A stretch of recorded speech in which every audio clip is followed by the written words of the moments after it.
Good morning all of you. आतापर्यंत आपण याच्या अगोदर जो टॉपिक घेतला तो म्हणजे कम्युनिकेशन इलेक्ट्रॉनिक्स. त्याच्यामध्ये बरेच आपण कम्युनिकेशनचा भाग कव्हर केलेला आहे. आज आपण नवीन टॉपिक कव्हर करत आहोत तो म्हणजे मायक्रो कंट्रोलर 8051. त्याच्यामध्ये काय काय कव्हर करणार आहोत बघा. Introduction micro processor and 8051 micro controller, architecture, pin details and the bus system, function of different ICs used in the microcontroller kit, differentiate microcontroller with microprocessor, interfacing of memory to the microcontroller, internal hardware resources of microcontroller, IO port, pin configuration, different variants of 8051,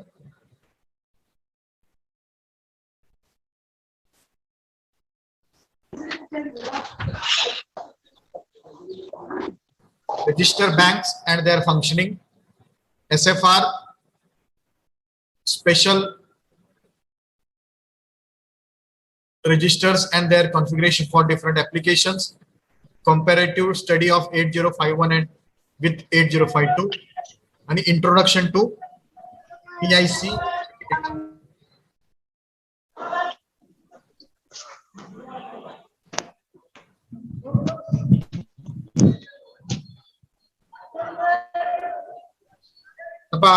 Microcontroller. Main reason for the development of microcontroller is to overcome the drawbacks of the microprocessor. Even though microprocessors are powerful devices, they require external chips like RAM, ROM, output ports, and other components in order to design a complete working system. This made it economically difficult to develop computerized consumer appliances on a large scale as the system cost is very high. Microcontrollers are the devices that actually fit the profile computer on a chip, as it consists of a main processing unit or processor along with some other components that are necessary to make it a complete computer. The components that are present on a typical microcontroller IC are CPU, memory, input-output ports, and timer. The block diagram will be shown below. आता ह्याचं आपण मराठीत translation करूया. मायक्रोकंट्रोलरच्या विकासाचे मुख्य कारण म्हणजे मायक्रोप्रोसेसरच्या कमतरतेवर मात करणे. मायक्रोप्रोसेसर शक्तिशाली उपकरणे असली तरीही संपूर्ण कार्यरत प्रणालीची रचना करण्यासाठी त्यांना RAM, ROM, input output port आणि इतर घटक यासारख्या बाह्य चिप्स आवश्यक आहेत. यामुळे सिस्टमची किंमत खूप जास्त असल्याने संगणकीकृत ग्राहक उपकरणे मोठ्या प्रमाणात विकसित करणे आर्थिक दृष्ट्या अवघड झाले. मायक्रो कंट्रोलर ही एक उपकरणे आहेत जी कॉम्प्युटर ऑन चिप या प्रोफाइल मध्ये खरोखरच बसतात, कारण त्यात एक संपूर्ण प्रोसेसिंग युनिट किंवा प्रोसेसर असते आणि त्यास संपूर्ण संगणक बनवणे आवश्यक असते. ठराविक मायक्रो कंट्रोलर आयसी वर असलेले घटक म्हणजे CPU, memory, input output port आणि टायमर आहे. मायक्रो कंट्रोलरचे ब्लॉक डायग्राम तुम्हाला हे जो मराठी ट्रान्सलेशन या पद्धतीने आहे. नंतर microcontrollers are basically used in embedded system. Microcontrollers can be classified based on bus width, memory structure, and instruction set. Bus width indicates the size of the data bus. The microcontroller can be classified as 8-bit, 16-bit, or 32-bit based on the bus width. Higher bus width often results in better performance. Microcontrollers can be divided into two types based on their memory structure: embedded memory and external memory. In case of embedded memory, microcontrollers are required. Data and program memory is embedded to the IC, whereas external memory microcontrollers do not have program memory embedded on them and require an external chip for the same. Nowadays, all microcontrollers are embedded memory controllers. The classification based on instruction set is similar to that of a microprocessor. They can be either CISC, complex instruction set computer, or RISC, reduced instruction set computer. Majority of microcontrollers follow CISC architecture with over 80 instructions. Microcontrollers can also be divided based on their computer architecture into von Neumann and Harvard. हे दोन प्रकार आहेत, लक्षात घ्या. याचं आपण Marathi translation करूया. Microcontroller मुळात एम्बेडेड सिस्टम मध्येच वापरले जातात. मायक्रोकंट्रोलरचे बसची रुंदी मेमरी स्ट्रक्चर आणि इन्स्ट्रक्शन सेटच्या आधारे वर्गीकृत केले जाऊ शकते. बसची रुंदी डेटा बसचा आकार दर्शवते. आपण हे सगळं अजून डिटेल मध्ये बघणार आहोत पुढे, फक्त हे लक्षात घ्या. मायक्रोकंट्रोलरच्या बसच्या रुंदीच्या आधारे 8 बिट, 16 बिट किंवा 32 बिट म्हणून वर्गीकरण केले जाऊ शकते. म्हणजे हे जे प्रकार असे आहेत रुंदीच्या आधारे, बसच्या रुंदीच्या आधारे 8 बिट, 16 बिट, 32 बिट. उच्च बस रुंदीमुळे बऱ्याचदा चांगल्या कामगिरीचा परिणाम होतो. जेवढं जास्त बिटचा असेल तेवढं ते चांगलं कार्य करणार आहे. मायक्रोकंट्रोलर त्यांच्या स्मृती रचनाच्या आधारे 2 प्रकार विभागले जाऊ शकतात. अंतःस्थापित मेमरी आणि बाह्य मेमरी. एम्बेडेड मेमरी मायक्रोकंट्रोलरच्या बाबतीत आवश्यक डेटा आणि प्रोग्राम मेमरी आयसी मध्ये एम्बेडेड केलेली आहे. बाह्य मेमरी मायक्रोकंट्रोलरवर प्रोग्राम मेमरी एम्बेडेड केलेली नसते आणि त्यासाठी बाह्य चिप आवश्यक असते. बाहेरून चिप तयार केलेलं असते. हल्ली सर्व मायक्रोकंट्रोलर एम्बेडेड केलेली मेमरी मायक्रोकंट्रोलरवर आहेत. ते एकतर CISC कॉम्प्लेक्स इन्स्ट्रक्शन सेट संगणक किंवा RISC म्हणजे रिडक्शन इन्स्ट्रक्शन सेट संगणक असू शकतात. बहुतेक मायक्रोकंट्रोलर्स 80 हून अधिक सूचनासह CISC आर्किटेक्चरचे अनुसरण करतात. मायक्रोकंट्रोलर्सना त्यांच्या कम्प्युटर आर्किटेक्चरच्या आधारे व्हॅन न्यूमॅन आणि हार्वर्ड मध्ये विभागले जाऊ शकते. हे थोडंसं आपण एक इंट्रोडक्शन घेतलं की ऍक्च्युली मायक्रोकंट्रोलर्स काय असतात. अजून तुम्हाला त्याच्यात आयडिया आली नसेल की एक्झॅक्टली काय चाललंय, तर आपण अजून जरा पुढे डिटेल मध्ये जाणार आहोत. आता आपण सुरुवात करूया की पूर्वी आपण अभ्यासलेला आहे ब्लॉक डायग्राम ऑफ कम्प्युटर. आता या ब्लॉक डायग्राम ऑफ कम्प्युटर मध्ये काय बघितलं बघा की एक तुमचा इनपुट असते, एक तुमचं सीपीयू असते, सेंट्रल प्रोसेसिंग युनिट असते, आणि दुसरं असते तुमचा आउटपुट. बरोबर आहे. इनपुटनं तुम्ही काहीतरी देणार आहात. सेंट्रल प्रोसेसिंग मध्ये परत 3 विभाग असतात. कंट्रोल युनिट, ALU म्हणजेच अरिथमेटिक अँड लॉजिक युनिट, आणि तिसरा असते मेमरी, आणि चौथा असते तुमचा आउटपुट. म्हणजे तुम्ही काहीतरी सूचना देणार आहात, त्याला सूचना व माहिती, त्याचं तो प्रोसेसिंग करणार आणि पाहिजे ती माहिती तुम्हाला आउटपुटला देणार. मायक्रो प्रोसेसर मायक्रो कंट्रोलर जवळपास एकच आहे, पण तो मायक्रो प्रोसेसर, आता याच्यामध्ये जो मायक्रो प्रोसेसर आहे जो 8086, 8085 जो कम्प्युटर मध्ये वापरलेला असते, मायक्रो प्रोसेसर मध्ये काय होतंय की हे इनपुट सेपरेट असते, सेंट्रल प्रोसेसिंग ह्याच्यामध्ये सगळे विभाग सेपरेट असतात आणि आउटपुट सुद्धा सेपरेट असतात. या सगळ्याला जोडण्यासाठी पोर्ट्स असतात, इनपुट पोर्ट, आउटपुट पोर्ट, आणि हे सेंट्रल प्रोसेसिंग युनिट. याच्यात मेमरी, परत त्याच्यात विभाग असते रॅम, रॉम, नंतर ह्याच्यामध्ये अरिथमेटिक लॉजिक युनिट असते आणि कंट्रोल युनिट असते. सेम कन्स्ट्रक्शन तुमच्या 8051 मायक्रो कंट्रोलरचं असते. आता याच्यामध्ये पण काय दाखवले बघा की त्याच्यात तुम्हाला जसं याच्यामध्ये प्रोसेसिंग युनिट लागणार आहे म्हणजे सीपीयू लागणार आहे, तर ते प्रोसेसर असते. जसं याच्यामध्ये तुम्हाला मेमरी लागते तसं याच्यामध्ये मेमरी पण आहे. आता ह्याच्यामध्ये इनपुट आउटपुट जोडण्यासाठी पोर्ट असतात, तसं ह्याला सुद्धा तुमचा पोर्ट आहे. आता ऍडिशन मध्ये याच्यात काय पहा याच्यात एक सिरियल पोर्ट आहे, टायमर आहे. तर बदल काय याच्यामध्ये, मायक्रो प्रोसेसर आणि मायक्रो कंट्रोलर काय फरक आहे?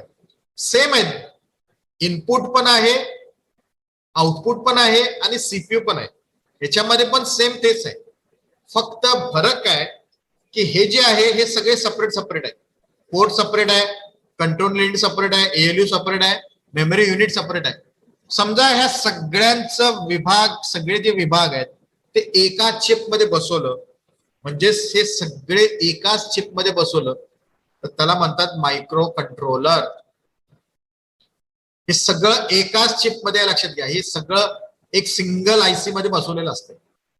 लक्षात येते बघा, आर्किटेक्चर ऑफ 8051 हे सगळं एकामध्येच आहे. तुम्ही समजा एखादा कम्प्युटर घेतला तर त्याच्यामध्ये बघा सीपीयू असते साईडला, मॉनिटरच्या साईडला सीपीयू असते. त्या सीपीयू मध्ये तुमचा हार्ड डिस्क असते, रॅम असते, रॉम असते, मदरबोर्ड असते. तर मायक्रो प्रोसेसर जो कम्प्युटर मध्ये आपण वापरतो 8085, 8086, त्याच्यामध्ये कसं आहे की सीपीयू मध्ये मदरबोर्ड, हार्ड डिस्क सगळे हे सेपरेट सेपरेट जोडलेलं असते. आणि मोठ्या कार्यासाठी मायक्रो प्रोसेसरचा वापर केला जातो. सगळं असते, हे प्रोसेसर असते, मेमरी असते, टायमर असते, पोर्ट्स असतात, हे सगळं असते. परंतु ते कशा असते, मायक्रो प्रोसेसर मध्ये किंवा कम्प्युटर मध्ये सेपरेट सेपरेट असतात. जसं आपण या ब्लॉक डायग्राम मध्ये बघितलं, कंट्रोल युनिट वेगळं असते, अर्थमॅटिक लॉजिक युनिट वेगळं असते. म्हणजे याच्यामुळे काय होते की तिची साईज मोठी होते. म्हणजे कम्प्युटरतून बघितलं तर सीपीयू साईज मोठा आहे, पण तेच तुम्ही एखाद्या सगळे विभाग, कम्प्युटर मधलेच सगळे विभाग एका सिंगल आयसी मध्ये बसवलं तर एक छोटासा मिनी कम्प्युटर तयार होतो, की ज्याच्या साहाय्याने तुम्ही एखादं कार्य, एका उपकरणाचं कार्य तुम्ही ऑटोमॅटिकली कार्य त्याच्यातनं घडवून आणू शकता. पण ते कसं आणायचं, तर त्याच्यासाठी परत तुम्हाला काय काय गोष्टी लागणार आहेत. तर एक तर प्रोसेसर लागणार आहे, तुम्हाला मेमरी लागणार आहे. आता मेमरीमध्ये कोणते प्रकार आहेत बघा, तर मेमरीमध्ये आपण मागं वापरलेलं आहे, मेमरीमध्ये रॉम असते, रॅम असते. तर रॉम म्हणजेच तुम्हाला प्रोग्राम मेमरी म्हणतात, रॅम म्हणजेच त्याला डेटा मेमरी म्हणतात. म्हणजेच रॉम मध्ये रीड ओनली मेमरी, याच्यामध्ये परमनंट डाटा स्टोअर करून ठेवलेला असते. आणि रॅम मध्ये आता जे काम चालू आहे, आता पहा, लक्षात घ्या, आता जे मी तुम्हाला हे दाखवतो हे टेम्पररी मेमरी, याच्यामध्ये तुमचं चाललेलं आहे काम, हे कार्य टेम्पररी चाललेलं आहे. आता समजा अचानक लाईट गेली तर हे सगळं निघून जाणार आहे. हे प्रायमरी मेमरी रॅम. तेच तुम्ही समजा कायमस्वरूपी तुमचा एखादा डाटा असेल तर तो डाटा तुमचा कशात असणार आहे, रॉम मध्ये. आता उदाहरणार्थ तुम्हाला सांगतो, समजा एखादं एक्झाम्पल घेतलं आपण, समजा एक मायक्रोवेव्ह ओव्हन आहे. मायक्रोवेव्ह ओव्हन तुम्ही ऐकून असाल, मग दाखवतो मायक्रोवेव्ह ओव्हन. हे बघा, आता हे बघा, तुम्ही हे बघितलं असेल, हे बघा, हे मायक्रोवेव्ह ओव्हन ज्याच्यामध्ये तुम्ही ऑटोमॅटिक स्वयंपाक करू शकता. इथं तुम्हाला पिझ्झा दिसत असते बघा, पिझ्झा, याच्यात तुमचे कंट्रोल्स आहेत. नंतर इथं डिस्प्ले असते, इथं डिस्प्ले असतात, तेव्हा इथं टायमिंग हे दिसते, किती तापमानावर ते स्वयंपाक होणार आहे ते दिसते तुम्हाला. आता ह्याच्यामध्ये तुम्हाला काय कार्य करून घ्यायचं आहे की मला एक ऑटोमॅटिक स्वयंपाक करून घ्यायचा आहे. ऑटोमॅटिक स्वयंपाक करून घेण्यासाठी त्याच्यामध्ये समजा एक पिझ्झा बनवायचा आहे त्या मायक्रो कंट्रोलर मध्ये. पण त्याच्यामध्ये कसं आहे की अगोदरच तुम्हाला एखादी सूचना देऊन ठेवायला पाहिजे किंवा पिझ्झा आहे, पिझ्झा ठेवलाय तर त्याला किती तापमानामध्ये तापवायचं आहे आणि ऑटोमॅटिकली किती वेळानंतर ते बंद करायचंय, नंतर सूचना काय द्यायची. तर हे सगळ्या गोष्टीसाठी पहिल्यांदा जो काय प्रोग्राम असेल त्याला कार्यान्वित करण्यासाठी हे प्रोसेसर लागणार. कार्यान्वित करण्यासाठी हा प्रोसेसर लागणार. प्रोसेसर काय करणार, मेमरीमध्ये जो कायमस्वरूपी एखादा प्रोग्राम या रॉम मध्ये ठेवलेला असेल त्याला कार्यान्वित करण्यासाठी हा प्रोसेसर लागणार. म्हणजे रॉम मध्ये तुम्हाला रेडीमेड एखादं पिझ्झा बनवायचा आहे तर त्याचा एक प्रोग्राम इथं साठवून ठेवलेला असेल या रॉम मध्ये. त्याची साईज आहे 4 किलोबाइट्स. प्रोसेसरची साईज आहे 8 बिट. आता हे 8 बिट काय, 4 किलोबाइट काय, हे तुम्हाला मी पुढे पुढे सांगेनच. की 8 बिट म्हणजे 0 आणि 1 म्हणजे बिट आहे, लक्षात घ्या. बायनरी मधला 0 आणि 1 म्हणजे बिट आहे. आणि बाइट्स म्हणजे काय, 8 बिटचा एक बाइट. 0 टू 0101 असे 8 बिट म्हणजे तुमचा एक बाइट, लक्षात घ्या. 8 बिटचा एक बाइट. हा 4 किलो बाइट आहे. इथं रॅम, आता हा रॅम मध्ये काय असणार, डाटा मेमरी. इथं तुमचा परमनंट मेमरी, त्याचं टेम्पररी. टेम्पररी म्हणजे काय, की समजा आता मायक्रोवेव्ह ओव्हन मध्ये तुम्ही एक ठराविक वेळासाठी तुम्ही पिझ्झा तापवणार आहात किंवा बनवणार आहात. आता समजा 15 मिनिटं लावले तर 15 मिनिट तुम्ही सेटिंग करणार आहात. सेटिंग करणार म्हणजेच तो टेम्पररी राहणार आहे. उद्या तुमची तिथं मायक्रोवेव्ह बंद केला तर तो 15 मिनिटं बंदच होणार आहे ना. परत तो 15 मिनिटं परत तुम्हाला लागणार नाही. परत तुम्ही वेगळं सेटिंग कराल 20 मिनिटासाठी किंवा 5 मिनिटासाठी. म्हणजे तो टेम्पररी जी मेमरी आहे, टेम्पररी जो डाटा आहे तो ह्या टेम्पररी डाटा ह्या रॅम मध्ये राहणार. आणि त्याची साईज किती आहे बा 128 बाईट्स. 128 बाईट्स म्हणजेच तुम्हाला एक तर प्रोसेसर लागणार, मेमरी मधले जे प्रोग्राम्स आहेत त्यांना कार्यान्वित करण्यासाठी प्रोसेसर लागणार, मेमरीमध्ये तुमचा परमनंट डाटा स्टोअर करण्यासाठी रॉम लागणार, टेम्पररी डाटा स्टोअर करण्यासाठी रॅम लागणार. नंतर आहे इनपुट आउटपुट पोर्ट्स, त्याला म्हणतात आयओ पोर्ट्स. हे किती असतात 8 बिट इच. हे प्रत्येक 8 बिटचा आहे लक्षात. हा 8 बिटचा P0, P1 8 बिटचा आहे, P2 8 बिटचा आहे, P3 8 बिटचा आहे. म्हणजे जवळपास 8 चौक 32 बिटचा हा आयओ पोर्ट आहे. आई म्हणजे इनपुट, ओ म्हणजे आउटपुट. आता इनपुट आउटपुट म्हणजेच काय की तुम्हाला कम्प्युटरला तुम्ही बघितलं तर त्याला तुम्हाला इनपुटला माऊस कीबोर्ड वापरताय, आउटपुटला तुम्हाला मॉनिटर प्रिंटर असते. इथं तुम्ही काय वापरणार तर ह्याच्यामध्ये तुम्ही एखाद्या घरगुती उपकरणासाठी हा मायक्रो कंट्रोलर वापरणार आहे. म्हणजेच तुमचा समजा हा मायक्रोवेव्ह ओव्हन आहे तर याच्यामध्ये हे जे कंट्रोल्स आहेत हे सगळे इनपुट पोर्ट्स आहेत लक्षात घ्या. चालू बंद करणे तो इनपुट पोर्ट आहे. आणि हे जे डिस्प्ले दिसते हे डिस्प्ले, इथं तुम्हाला स्क्रीन दिसते किंवा याच्यावर तुम्हाला टेम्परेचर तापमान दिसते, वेळ दिसते, किती वेळामध्ये ते बंद होणार आहे. हे तुमचा आउटपुट पोर्ट आहे. जो डिस्प्ले दिसते तुमचा आउटपुट पोर्ट. मग हे इनपुट आउटपुट पोर्ट तुम्हाला जोडण्यासाठी त्याच्यामध्ये 4 पोर्ट्स असतात. एक तर याच्यामध्ये मग आयओ पोर्ट्स लागतात, इनपुट आउटपुट पोर्ट्स लागतात. आणि ठराविक वेळामध्ये तुम्हाला कुठलं तरी एखादं कार्य करायचं असेल तर त्याच्यासाठी तुम्हाला टायमर लागतात.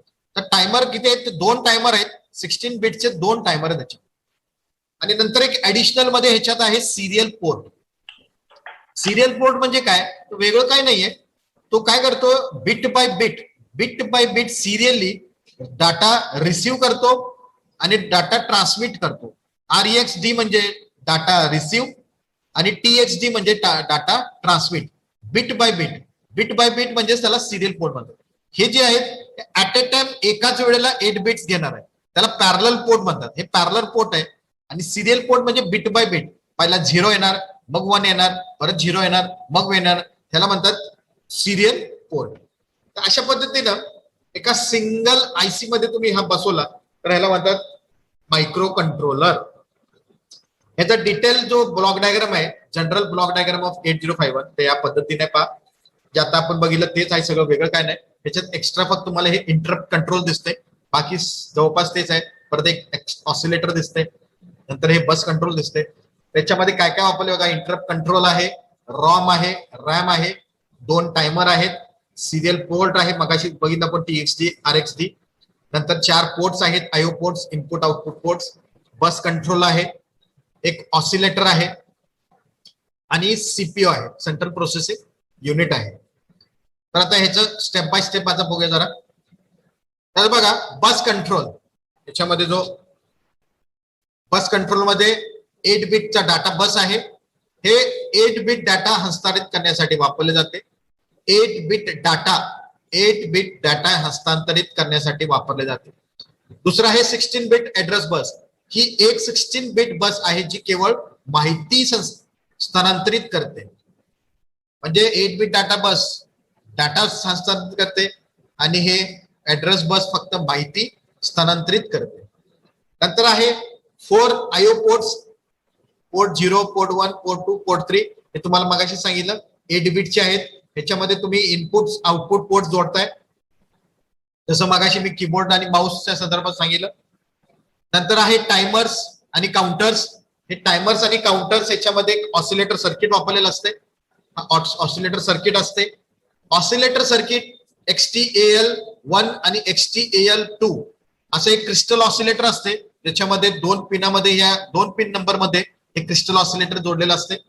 आता क्रिस्टल ऑसिलेटर काय करते पहा, की क्लॉक पल्स जनरेट करते. क्लॉक पल्स कशासाठी जनरेट करते, की क्लॉक पल्सच्या साह्याने तो जनरेट करून काय करतं, ह्या सगळे जेवढे विभाग आहेत या सगळ्यांचं विभागाचं सिंक्रोनायझेशन करतं. सिंक्रोनायझेशन म्हणजे काय की सगळ्यांचं कार्य एकाच वेळेला करण्यासाठी या सगळे विभागांचं कार्य timer, serial port, IO ports, ROM, RAM, bus control, CPU आणि इंटरप्ट या सगळ्यांचं कार्य एकाच वेळेला घडवण्यासाठी त्या ऑसिलेटरचा वापर केला जातो. म्हणजे तो क्लॉक पल्स जनरेट करतो आणि सगळ्यांचं कार्य एकाच वेळेला कार्यान्वित करतो.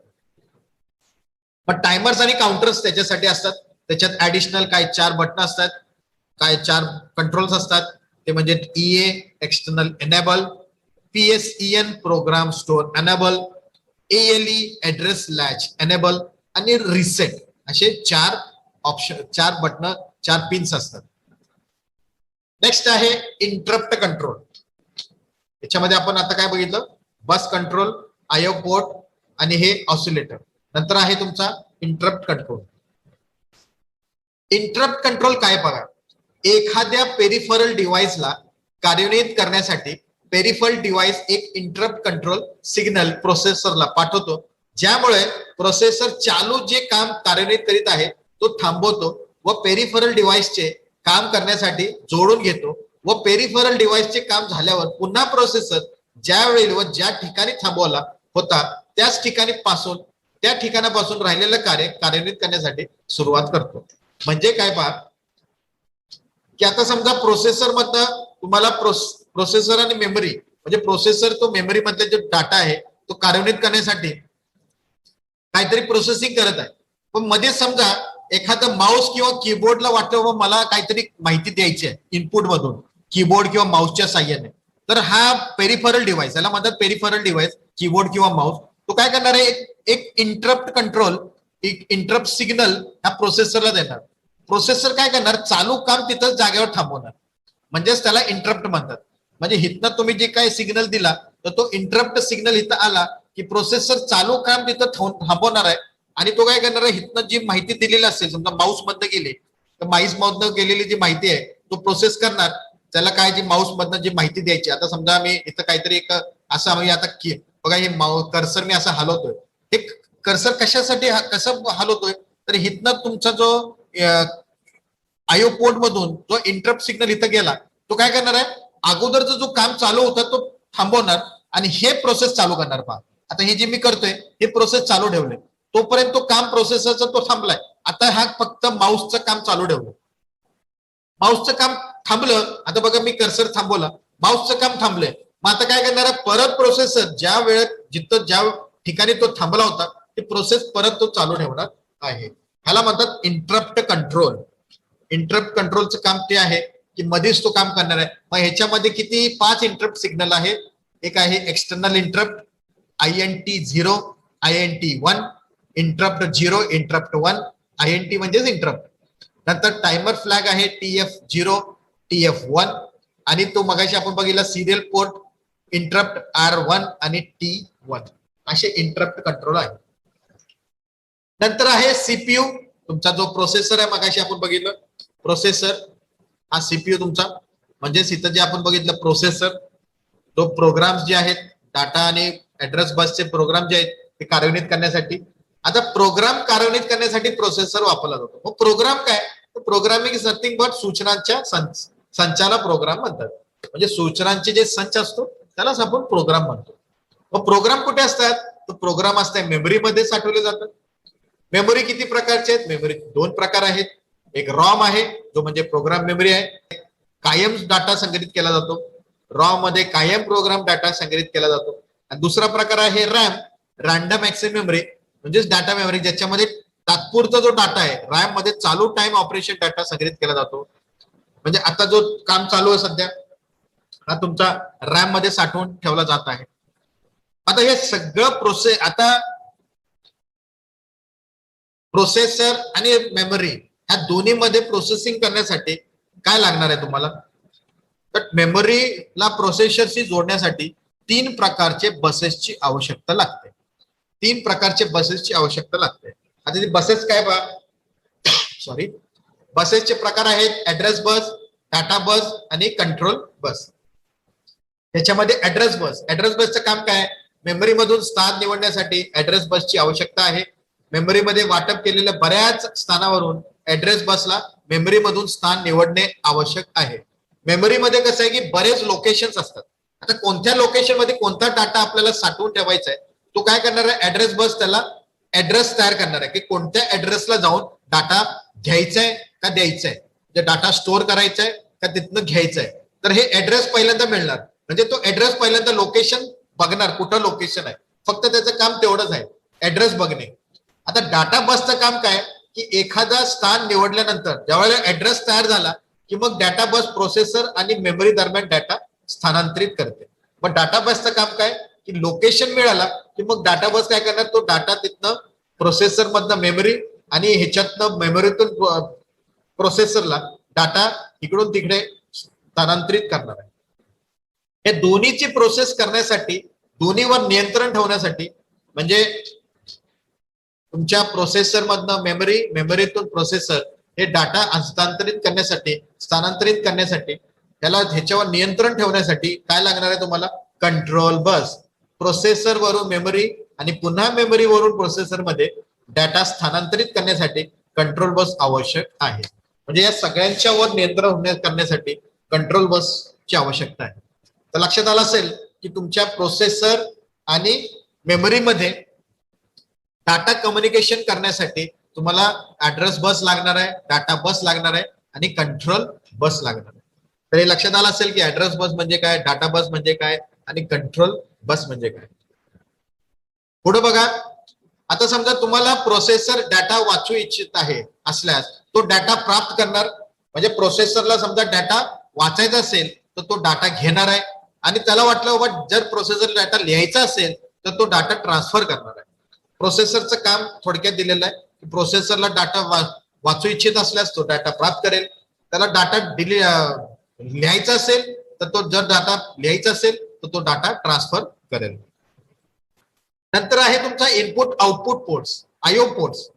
आता साधने कनेक्ट करण्यासाठी उदाहरणार्थ कम्प्युटरला इनपुट देण्यासाठी माऊस आणि कीबोर्ड वापरले जाते, तसेच आउटपुट देण्यासाठी प्रिंटर वापरले जाते. असे साधने जोडण्यासाठी आयओ पोर्टचा वापर केला जातो. हे लक्षात आलं असेल आयओ पोर्ट म्हणजे काय, इनपुट पोर्ट आणि आउटपुट पोर्ट.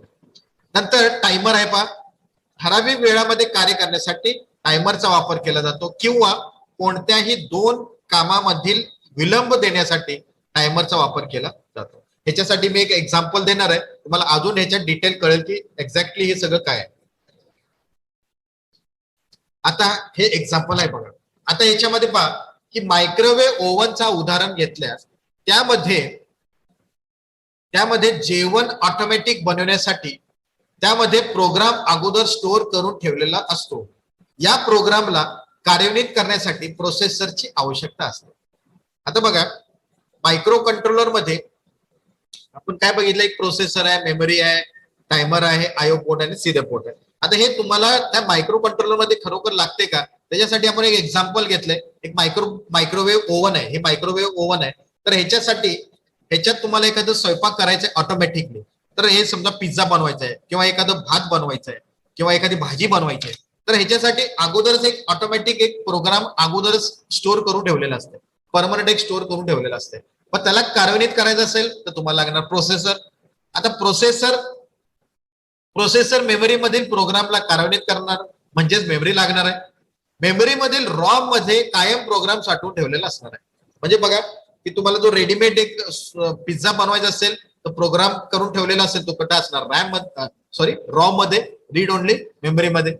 आता उदाहरणार्थ मायक्रोवेव्ह ओव्हन मध्ये पिझ्झा बनवायचा असेल तर रेडीमेड प्रोग्राम असणार आहे, किंवा मांसाहार बनवायचा असेल त्यासाठीही रेडीमेड प्रोग्राम रॉ मध्ये असणार. आता या दरम्यान आपल्याला ठराविक वेळामध्ये व ठराविक तापमानामध्ये जेवण बनवायचं असल्यास त्यावेळेस वेळ व तापमान सेटिंग रॅम मध्ये साठवला जातो. म्हणजे तुम्हाला समजा तर रेडीमेड प्रोग्राम आहे, पण तुम्हाला वाटलं मला 5 मिनिटं तापवायचं आहे, तर 5 मिनिटं तापवण्यासाठी तुम्ही एक इथं सेटिंग करणार आहे, 5 मिनिटं टायमर लावणार इथं. मग टायमर आला पण तो हा डाटा कुठं स्टोअर होणार, तो डाटा होणार स्टोअर इथं रॅम मध्ये, रॅन्डम ऍक्सेस मेमरी. आणि समजा तुमचा स्वयंपाक झाला 5 मिनिटानंतर, तुम्ही समजा हे बंद केलं, तो 5 तासच राहणार नाही याच्यामध्ये साठवून, तो निघून जाणार. तुम्ही बंद केला परत चालू केला, रॅम मधला सगळा डाटा निघून जाणार. तो टेम्पररी डाटा फक्त त्या रॅम मध्ये राहणार आहे. नंतर ही सेट केलेली वेळ व तापमान आपल्याला दुसऱ्या दिवशी लागणार नाही, म्हणून त्यामध्ये तात्पुरता डेटा साठवून ठेवलेला असतो. नंतर त्यामध्ये स्वयंपाकाचे मोड सिलेक्ट करण्यासाठी कुकिंग मोड नॉब्स वापरलेले असतात, स्टार्ट स्टॉप बटन्स असतात, यालाच इनपुट पोर्ट म्हणतात. म्हणजे आता बघा, हे जे स्टार्ट चालू बंद नंतर हे सेटिंग्स आहेत, हे नॉब्स आहेत, हे सगळे जे आहेत याला म्हणतात इनपुट पोर्ट. तसेच सेट केलेल्या माहिती दिसण्यासाठी डिस्प्ले वापरले जाते, त्यास आउटपुट पोर्ट म्हणतात. म्हणजे याच्यामध्ये बघा, हे जे तुम्ही जे काय सेटिंग द्याल ते सेटिंग तुम्हाला कुठे दिसणार आहे, ह्याच्यावर दिसणार आहे, या स्क्रीनवर. हे स्क्रीन म्हणजेच काय, तुमचा आउटपुट आहे, म्हणजेच तुम्हाला त्याला म्हणतात आउटपुट पोर्ट. तुम्हाला आयडिया असेल की आपण जो मायक्रो कंट्रोलर मधला जे विभाग बघितलं, प्रोसेसर, मेमरी, रॉम आणि रॅम आणि तुमचा इनपुट आउटपुट पोर्ट, हे सगळ्या याच्यामध्ये आणि प्लस टायमर, तर टायमर सुद्धा याच्यामध्ये आहे. म्हणजेच ह्या सगळ्या याच्यामध्ये तुम्हाला ह्या सगळ्या गोष्टी पाहायला मिळतात ह्या मायक्रोवेव्ह ओव्हनवर. टायमरचे दोन प्रकार असतात, त्यामध्ये हार्डवेअर टायमर आणि सॉफ्टवेअर टायमर. हार्डवेअर टायमर म्हणजेच काय की एक सेपरेट सर्किट असते ज्यामध्ये प्रोसेसर त्यामध्ये मोकळा राहतो. सेपरेट टायमर वेळ काउंट करतो व ठराविक वेळ झाल्यावर प्रोसेसरला कळवतो. सॉफ्टवेअर टायमर मध्ये काय की प्रोसेसर स्वतःहून प्रोग्रामच्या साहाय्याने वेळ काउंट कराव्यास लावतो, ज्यामुळे प्रोसेसर टायमर मध्ये गुंतल्यास त्याला दुसरे काम करता येत नाही. म्हणून जास्त प्रमाणात घरगुती उपकरणामध्ये हार्डवेअर टायमरचा वापर केला जातो. हार्डवेअर टायमर म्हणजे काय, हार्डवेअर टायमर म्हणजे काय की एक सेपरेट सर्किट असते आणि तो टायमर सर्किट म्हणून त्याचा वापर केला जातो सेपरेट सर्किटच्या साहाय्याने. आणि सॉफ्टवेअर मध्ये काय, सॉफ्टवेअर टायमर मध्ये प्रोसेसर स्वतःहून प्रोग्राम करून टाइम काउंट करतो. परंतु प्रॉब्लेम कसा आहे की सॉफ्टवेअर टायमर मध्ये प्रोसेसर त्याच्यामध्ये त्या कामामध्ये गुंतला जातो, त्याच्यामुळे दुसरं त्याला काम करता येत नाही. पण तो हार्डवेअर मध्ये कसं आहे की सेपरेट सर्किट असल्यामुळे टायमर तो सेपरेट सर्किट टाइम काउंट करणार आहे, किती वेळामध्ये स्वयंपाक करायचा आहे, किती वेळामध्ये बंद करायचं आहे, ते सगळं सेपरेट सर्किट तो कार्य करणार आहे. मग त्यामध्ये तुमचा प्रोसेसर इन्व्हॉल्व्ह होणार नाही, प्रोसेसर तुमचा सेपरेट राहणार. म्हणून जास्त करून हार्डवेअर टायमरचा वापर केला जातो. तर हे टायमरचे दोन प्रकार. आता आपण जे अभ्यासलेस त्यामध्ये सर्व विभाग सेपरेट वापरल्यास एक मोठा मदरबोर्ड तयार होतो, म्हणजेच आपला संगणक. परंतु हे सर्व विभाग एका सिंगल चिप मध्ये बसविल्यास जागाही कमी लागणार व तयार होणारा उपकरण लहान होणार आहे. या सिंगल चिपला मायक्रो कंट्रोलर असे म्हणतात. जास्त प्रमाणात 8051 हा मायक्रो कंट्रोलर वापरला जातो. मायक्रो प्रोसेसर आपल्या संगणक मध्ये वापरले जाते व मायक्रो कंट्रोलर सर्व घरगुती उपकरणामध्ये वापरले जाते. सध्याच्या दैनंदिन कामकाजामध्ये मायक्रो प्रोसेसर पेक्षा जास्त मायक्रो कंट्रोलरचा जास्त प्रमाण वापर होत आहे. म्हणजेच एका घरामध्ये एक किंवा दोन कम्प्युटर पाहायला मिळतील, परंतु घरामधील घरगुती उपकरणे जसे fridge, washing machine, mobile, keyboard, mouse, microwave oven, सर्व प्रकारचे रिमोट इत्यादी मध्ये मायक्रो कंट्रोलरचा वापर केला जातो. आता हे तुम्हाला चित्राच्या स्वरूपात दाखवतो मी. आता म्यूपी म्हणजेच micro processor based motherboard computer. आता हा मदरबोर्ड कम्प्युटर आहे, त्याच्यामध्ये सेपरेट रॅम, रॉम, प्रोसेसर, हे सगळे पोर्ट्स आहेत. हे एवढा मोठा मदरबोर्ड आहे. एवढा मोठा मदरबोर्डमुळे काय होतंय, तुमचं उपकरण सुद्धा मोठा तयार होतो. आता हा डेस्कटॉप आहे, हा लॅपटॉप आहे. आपल्या घरामध्ये जास्तीत जास्त तुम्हाला काय मिळणार आहे की एक तर डेस्कटॉप असेल आणि एक तर लॅपटॉप असेल, किंवा जास्तीत जास्त दोन वस्तू घरामध्ये असू शकतात, एक डेस्कटॉप आणि एक laptop. Micro processor based 8085 8086 based IC जो आहे त्याच्यामध्ये एक सिंगल आयसी, पण तो बाकीचे जे प्रोसेसर म्हणजे तुमचा 8085 8086, पण तो रॅम, रॉम, हे सगळे जे बाकीचे आयओ पोर्ट्स, टायमर, हे सगळे काय जरा सेपरेट जोडलेले असतात. त्याच्यामुळं आकारही मदरबोर्डचा पीसीबीचा मोठा होतो. तसंच तुमचा जो उपकरण आहे त्याची पण साईज मोठी होते, लॅपटॉप, डेस्कटॉप. आता हे मायक्रो प्रोसेसर बेस जे असतात ते सगळे मोठ्या कार्यासाठी याचा वापर केला जातो. आणि या ठिकाणी तुम्ही मल्टीटास्किंग करू शकता, एकाच वेळेला बरेच कार्य करून घेऊ शकता या मायक्रो प्रोसेसरच्या साहाय्याने. पण तेच तुम्ही पुढे मायक्रो कंट्रोलर घेतलं तर म्यूसी म्हणतात त्याला, micro controller, IC 8051 micro controller. तर हा IC आहे, लक्षात घ्या. तर हा IC एवढा छोटासाच आहे फक्त. हे पहा, micro controller Meucci IC 8051 micro controller. IC एवढाच आहे, पण तो ह्याचं कार्य काय बघा. म्हणजे एवढा छोटासा 40 पिनचा IC आहे, पण तो ह्याच्या साहाय्याने तुम्ही माऊस, ह्या ICचा वापर माऊस मध्ये केला जातो. म्हणजेच मायक्रो कंट्रोलरचा वापर या माऊस मध्ये, या वॉशिंग मशीन मध्ये, या कीबोर्ड मध्ये, या मायक्रोवेव्ह ओव्हन मध्ये, या टीव्हीच्या रिमोट मध्ये, फ्रीज मध्ये, एसीच्या रिमोट मध्ये, अशा वेगवेगळ्या घरगुती उपकरणामध्ये सर्व ठिकाणी हा मायक्रो कंट्रोलरचा वापर केला जात आहे. म्हणजेच मायक्रो कंट्रोलर मायक्रो प्रोसेसर पेक्षा जास्त वापर होत आहे. सर्व ठिकाणी या मायक्रो कंट्रोलरचा सध्या वापर होत आहे. तर तुम्हाला आयडिया आली असेल की मायक्रो प्रोसेसर आणि मायक्रो कंट्रोलर म्हणजे काय. म्हणजे हे मायक्रो प्रोसेसर आहे ज्या कम्प्युटरमध्ये वापरलेला असते, आणि हा मायक्रो कंट्रोलर बेस्ड हे सगळे उपकरण आहेत. घरगुती उपकरण जेवढे आहेत हे सगळे मायक्रो कंट्रोलर बेस्ड आहेत. म्हणजे थोडक्यात याच्यामध्ये जे काय वापरलेलं आहे ते सगळे एकदम छोटे छोटे मिनी कम्प्युटर्स, एकदम छोटे कम्प्युटर्स या ठिकाणी आहेत, आणि एकाच IC मध्ये बसवलेले हे मायक्रो कंट्रोलर. मायक्रो कंट्रोलरच्या आकृतीमध्ये दर्शवल्याप्रमाणे यामध्ये सिरियल पोर्ट वापरलेले आहे. मागे आपण बघितलेलं आहे RxD, TxD. RxD म्हणजेच रिसिव्ह डेटा, TxD म्हणजेच ट्रान्समिट डेटा. 8051 मायक्रो कंट्रोलर मध्ये 8 बिट प्रोसेसर वापरलेला असतो, 4 किलो बाईटचा रॉम वापरलेला असतो, 128 बाईटचा रॅम वापरलेला असतो, आणि 8 बिटचा IO पोर्ट्स वापरलेले असतात. 2 16 बिटचे टायमर्स वापरले असतात, आणि 8051 40 पिनचा IC असतो. आता हे बिट्स आणि बाईट्स काय ते तुम्हाला पुढे दाखवतो. हे पहा, बिट म्हणजे काय. बिट म्हणजे 0 and 1 म्हणजेच बायनरी नंबर्स. यास दर्शवण्यासाठी छोटा b चा वापर केला जातो. म्हणजे आता समजा तुम्हाला 10 MB दाखवायचं असेल, 10 मेगाबाईट, सॉरी मेगाबिट, तर मेगाबिट म्हणजे हा छोटा b म्हणजे बिट, 10 मेगा बिट. बिट म्हणजे 0 किंवा 1. बाईट्स म्हणजे काय, 8 बिटचा एक बाईट. लक्षात घ्या, 8 बिटचा एक बाईट असतो. म्हणजे एका अक्षरला दर्शवण्यासाठी 8 बिटचा वापर केला जातो.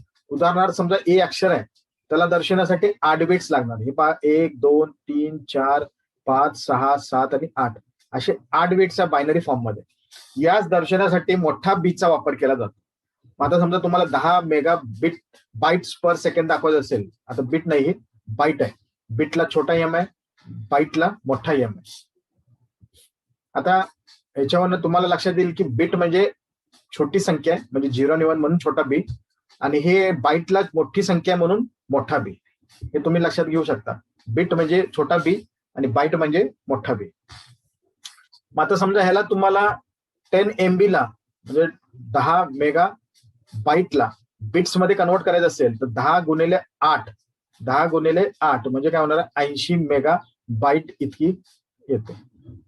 असं तुम्ही कन्व्हर्शन करू शकता. म्हणजे 10 MB 10 मेगा बाईट तुम्हाला बिट मध्ये कन्व्हर्शन करायचं असेल. आता हा बी मोठा आहे म्हणजे बाईट झाला, आणि छोटा बी आहे म्हणजे बिट झाला.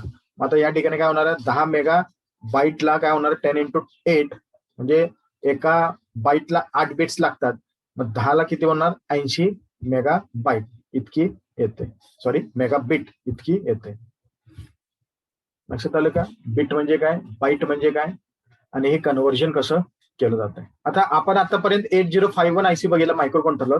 आपल्या मार्केटमध्ये अजून 8052 अजून बरेच प्रकारचे मायक्रो कंट्रोलर मार्केटमध्ये आहे. याच्यापेक्षा जरा थोडंसं ऍडव्हान्स आहेत. तर आता दुसरा प्रकार पण एक आहे 8052. आपण बघतोय 8051, अजून एक प्रकार आहे 8052. आता या दोन्ही मधला डिफरन्स काय पहा. तर दोन्ही मध्ये फरक काय की ह्याच्यातलं इंटरनल रॅम जो आहे म्हणजेच डाटा मेमरी 8051 मध्ये 128 आहे आणि 8052 मध्ये 256 बाईट आहे.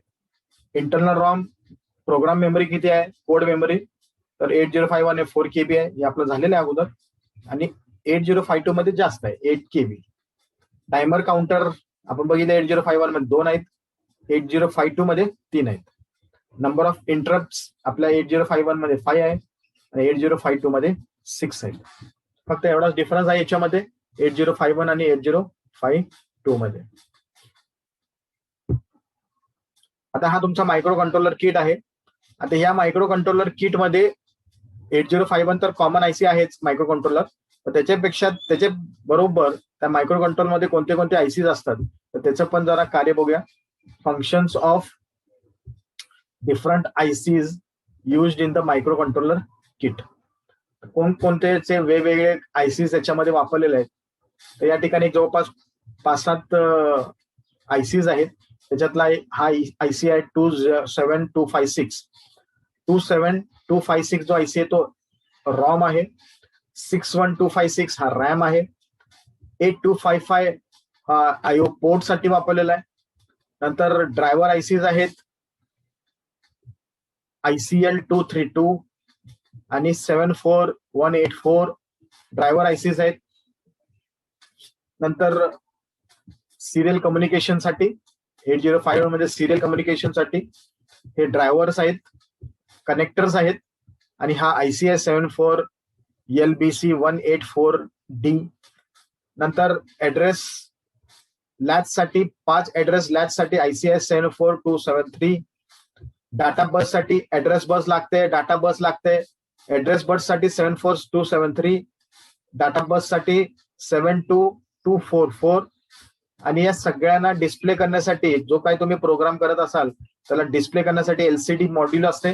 त्याला कार्य करण्यासाठी पण एक आयसी असतो, तो म्हणजे IC 74174. तर असे काय 1 ते 7 आयसी कॉमन आयसीज त्या मायक्रो कंट्रोलर मध्ये वापरलेला असते. म्हणजे आता तुम्हाला काय लागणार, त्याच्यात रॉम लागणार आहे, रॅम लागणार आहे, आयओ पोर्ट लागणार आहेत. सगळ्यांना कार्य करण्यासाठी ड्रायव्हर्स लागणार आहेत, ऍड्रेस बस, डाटा बस, आणि त्याला डिस्प्ले करण्यासाठी एक डिस्प्ले मॉड्यूल लागेल, तो म्हणजे liquid crystal display LCD module आहे. तर ह्या सगळ्यांना कार्य करण्यासाठी वेगवेगळे आयसीज आहेत. म्हणजे रॉम साठी 27256, रॅम साठी 61256, आयओ पोर्ट साठी 8255. नंतर ड्रायव्हर्स आहेत, हे कनेक्टर्स आहेत. आणि आयसी जी वापरलेला आहे तो आहे ICL 232 आणि 74 LBC 184. कोड असतात, लक्षात घ्या त्याचे कोड्स आहेत, पण हा काय आहे. नंतर ऍड्रेस बस साठी 74273, डाटा बस बफर 72244 आणि हे LCD. आता हे कसं आहे, तुमच्याकडे समजा हा मॉड्यूल दिलेला असेल, आता मॉड्यूल बाय मॉड्यूल जरा बदलू शकतात आयसी नंबर, पण हे कॉमन आयसीज आहेत. हे कॉमन आयसीज आहेत प्रत्येक कॉम्प्युटर मायक्रो कंट्रोलर मध्ये. पण तो एखादा समजा डिझाईन साठी समजा एखादा असा मायक्रो कंट्रोलर तुम्हाला दिलेला असेल की ज्याच्यामध्ये हे बघा हे मॉड्यूल डिस्प्ले मॉड्यूल आहे, नंतर हे बाकीचे रॅम रॉम आयसीज आहेत त्या ठिकाणी, नंतर हे पोर्ट्स आहेत, सिरियल पॅरल पोर्ट्स जोडलेले आहेत, तिथं कनेक्टर्स आहेत, नंतर हे इनपुट पोर्ट्स आहेत, हे कीबोर्ड दिसत इनपुट पोर्ट आहे, हा तुमचा आउटपुट पोर्ट डिस्प्ले युनिट. तर हे मायक्रो कंट्रोलर किट कुठला वापरलेला आहे त्याच्यात कुठला आयसी आहे, तर तो मोस्टली कॉमनली हेच असतात. पण तू मॅन्युफॅक्चरिंग बदलला, कंपनी बदलली, दुसरी समजा एडिट्रॉन ऍपला, माझे वेगवेगळ्या कंपनीचे ट्रेनर्स मिळतात बाजारामध्ये, पण त्याच्यामध्ये तुमचा आयसी वेगळा होऊ शकतो. पण त्या ठिकाणी दिलेलं असते डायरेक्टली की त्याचा कार्य काय आहे. म्हणजे आता समजा EEPROM म्हणजे electrically programmable erasable programmable read only memory 27256 हा काय रॉम आहे. हा रॉम मागच्या तासामध्ये आपण इथपर्यंत आलेलो. Functions of different ICs used in the micro controller kit. असं समजा तुमचा मायक्रो कंट्रोलर किट आहे, तर या मायक्रो कंट्रोलर किट मध्ये 8051 मायक्रो कंट्रोलर आयसी आहेच. त्याचबरोबर वेगवेगळे जे आयसीज वापरलेले आहेत तर त्याचे कार्य काय काय आहेत ते मागच्या तासाला आपण बघितलं.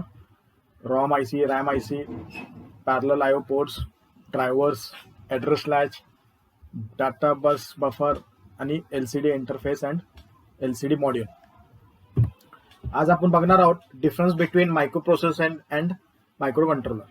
मायक्रो प्रोसेसर आणि मायक्रो कंट्रोलर मधला फरक आहे. तर त्याच्यातला पहिला मुद्दा बघूया. Micro processor assimilates the function of a central processing unit onto a single integrated circuit. Assimilates म्हणजे आत्मसात करतो. आणि मायक्रो कंट्रोलर काय करतो, micro controller can be considered as a small computer which has a processor and some other components order to make it a micro computer chip. त्याचा Marathi translation आहे, micro processor एकल integrated सर्किटवर central processing युनिटचे कार्य एकत्र करते. आता यामध्ये सीपीयू सेंट्रल प्रोसेसिंग युनिटचा एक आयसी असला तरी याच्यामध्ये रॅम रॉम जे आहेत म्हणजे मेमरी युनिट जी आहेत रॅम आणि रॉम, तर हे सगळे सेपरेट जोडलेले असतात. मायक्रोप्रोसेसरमध्ये हे सेपरेट जोडलेलं असतं. परंतु या ठिकाणी मायक्रो कंट्रोलर हा एक छोटा संगणक मानला जाऊ शकतो, ज्यात संगणक बनविण्याकरिता प्रोसेसर आणि इतर काही घटक आहेत. आता हे जे काही घटक आहेत ते एकाच आयसी मध्ये बसवलेले असतात, एका सिंगल चिप मध्येच बसवलेलं असतं. इथं तुमचा प्रोसेसर एकाच चिप मध्ये असलं तरी बाकीचे रॅम रॉम जे आहेत ते सेपरेट असतात मायक्रो प्रोसेसरमध्ये. दुसरा मुद्दा आहे, micro processor are mainly used in designing general purpose systems from small to large and complex systems like super computers. आणि micro controllers are used in automatically controlled devices. तर हा मुद्दा मराठीमध्ये कसा आहे पहा, मायक्रो प्रोसेसर मुख्यतः सुपर कम्प्युटर सारख्या छोट्या मोठ्या आणि जटिल प्रणाल्यांसाठी सामान्य उद्देश प्रणाली तयार करण्यासाठी वापरतात. कॉम्प्लेक्स सिस्टम्स, कॉम्प्लेक्स गणिते ह्याच्यासाठी हे मायक्रो प्रोसेसर, जटिल गणिते सोडवण्यासाठी मायक्रो प्रोसेसरचा वापर केला जातो.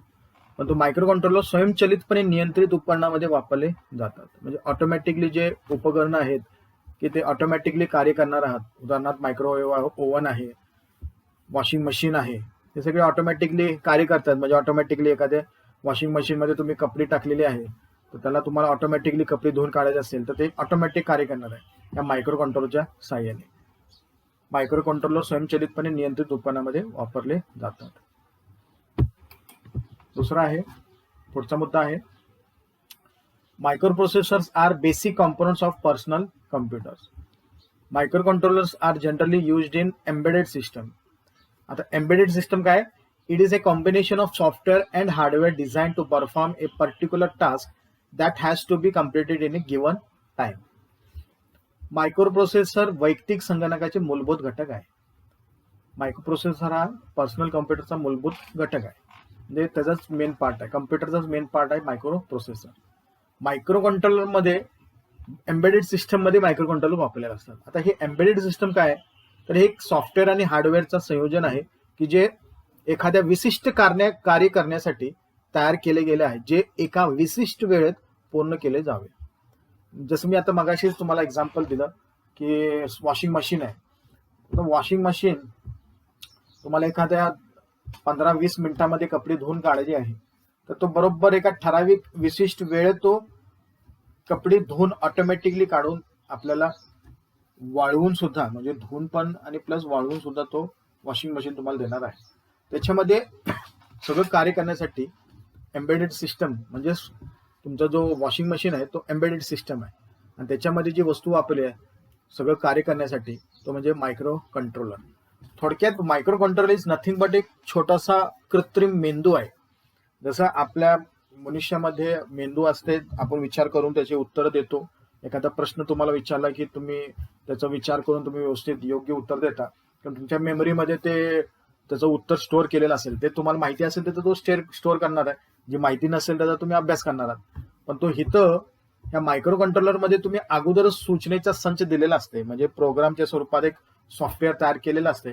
पण त्याच्यामध्ये तो बघतो, मायक्रो कंट्रोलरमध्ये ते बघणार, पण तो हे मायक्रो कंट्रोलरचं काम काय, एम्बेडेड सिस्टम मध्ये फक्त तो एकच कार्य, एक विशिष्ट कार्य आणि विशेष वेळामध्ये तो पूर्ण करणार आहे. सो एम्बेडेड सिस्टम लक्षात आलं असेल तुमच्या, एम्बेडेड सिस्टम म्हणजे काय. दुसरा आहे पुढचा मुद्दा, a micro processor based system can perform numerous task. Micro processor आधारित प्रणाली असंख्य कार्य करू शकतो, परंतु micro controller based system can perform single or very few task. हे मायक्रो कंट्रोलर आधारित प्रणाली एकल किंवा खूप काही कार्य करू शकते. म्हणजे मगाशी सांगितलं की मायक्रो कंट्रोलर हा फक्त एक कुठलं तर कार्य करणार आहे, एक विशिष्ट आणि विशिष्ट वेळामध्ये तो काम करणार आहे. पण तो इथं तुम्ही मल्टीटास्किंग वापरू शकता मायक्रो प्रोसेसर वापर. Next, the main task of micro processor is to perform the instruction cycle repeatedly. This includes fetch, decode and execute. घेणे, देणे आणि एक्झिक्यूट करणे, कार्यान्वित करणे. मायक्रो प्रोसेसरचे मुख्य कार्य म्हणजे सूचना चक्र वारंवार करणे, यात आणणे, डिकोड करणे आणि कार्यान्वित करणे समाविष्ट आहे. पण तो मायक्रो प्रोसेसर पण सेम तेच करणार आहे, पण तो त्याच्यात ऍडिशनल मध्ये काय आहे की मायक्रो प्रोसेसर हे काम पार पाडण्या व्यतिरिक्त मायक्रो कंट्रोलर सूचना चक्रांच्या आउटपुटच्या आधारावर त्याचे वातावरण सुद्धा नियंत्रित करते. याच्यामध्ये एक ऍडिशनल ऑप्शन आहे मायक्रो कंट्रोलर मध्ये, तो environment based on the output. म्हणजे in addition to perform the task of fetch, decode and execute, a microcontroller also controls its environment based on the output of the instruction cycle. उदाहरणार्थ आता समजा AC आहे,